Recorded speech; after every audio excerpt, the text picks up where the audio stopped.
Alexander Technique, Mind and Body Re-Education for the Modern World. Hi, my name is Pyeng Threadgill, and I'm a certified teacher of the Alexander Technique, a voice teacher, and also a certified teacher of somatic voice work, the Levetri method. I teach in Brooklyn, New York, where I have a private practice called Of the Air Studios. Today I'm going to show you how to do an Alexander lie down. So, what is the Alexander Technique? The Alexander Technique is a process of mind and body re-education that integrates your body and your mind to help relieve excess tension in whatever part of your body that you may know of, but you also may not know of because you've become so accustomed to that pattern. The Alexander Technique looks at the relationship of your head, your neck, and your spine to see how well they're working together and to see if they can actually get more coordinated to improve your movements and actually relieve tension. What we do is we send ourselves messages or directions that start to send new messages to our body to relieve that tension. And we call that awareness. So when people ask me, well, what can I do and what can I give my students to help them with their posture? I tell them there are no specific exercises. Really what you can do is practice ongoing awareness and do an Alexander lie down. So let's try our lie down. An Alexander lie down. First stand with your feet hip width apart and notice what the weight of your body is like on your floor or on your mat. Is it more in front or is it in the back? Is it more on the insides of your feet or the outsides of your feet? And that's just information for you so that you know about your body. It's kind of like your little mental notebook. So you're going to have a yoga mat and a book, or you can lie on a carpet. And so let's get down on the floor.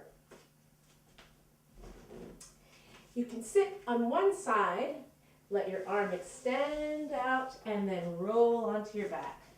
You want the least amount of clunks as possible because that's not going to help your body. So your knees are bent and your head is on a book. And why is that?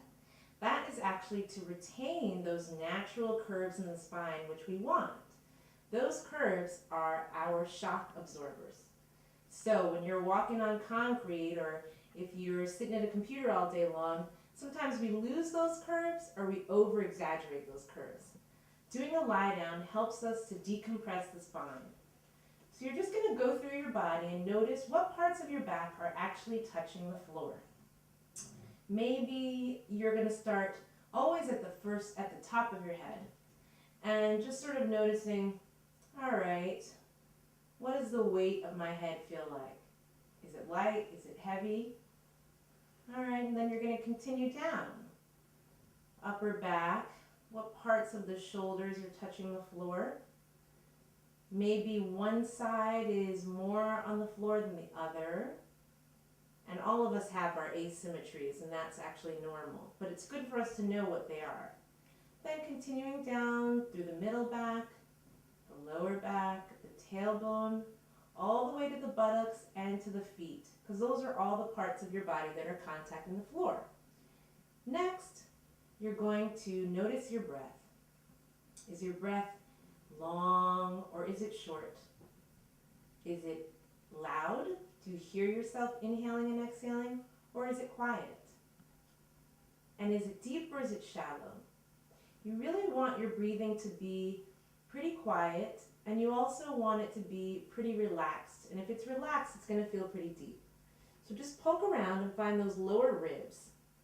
And then you're going to just allow your breath to move all the way down to your lower ribs, just by thinking of it, just with your intention. And just notice if they move a little more or not. And it may just take a little practice. So then we're going to go to an awareness game where we're going to actually encourage the body to widen and lengthen. You're going to start at the top of the skull, letting your eyes be easy as you stare at the ceiling so the eyes are open because we're practicing being easy and relaxed while we're awake. And then we're going to allow the front of the throat to be soft The tongue is really easy. It might feel kind of wide and big in your mouth, and that's okay. Going all the way down the front of the body to the collarbone, placing your fingers on the middle of your collarbone and extending out, noticing the whole width of your upper chest, allowing that to fall. Letting your sternum rest and soften, the front of your torso in the middle of the solar plexus all the way down to your lower abdomen. Your hips are easy, and also allowing the front of your pubic bone to be easy and the legs and the tops of the feet. Now come back to your breathing and notice, has it changed? Has your breathing gotten shorter, deeper, louder, quieter? And this is you beginning to practice awareness. And hopefully you feel a little bit more relaxed too. So let your legs roll to the side and your body follows. Your eyes are going to lead your movement. So you're going to move your eyes up and let your head follow. And then you're going to come onto your knees. And then one knee will unfold and the other leg. And now notice what your weight feels like on both of those feet. And now you've done an Alexander lie down. For more questions about the Alexander technique, go to www.oftheairstudios.com, or you can visit my blog at www.oftheairmusic.wordpress.com. Thank you. Bye-bye.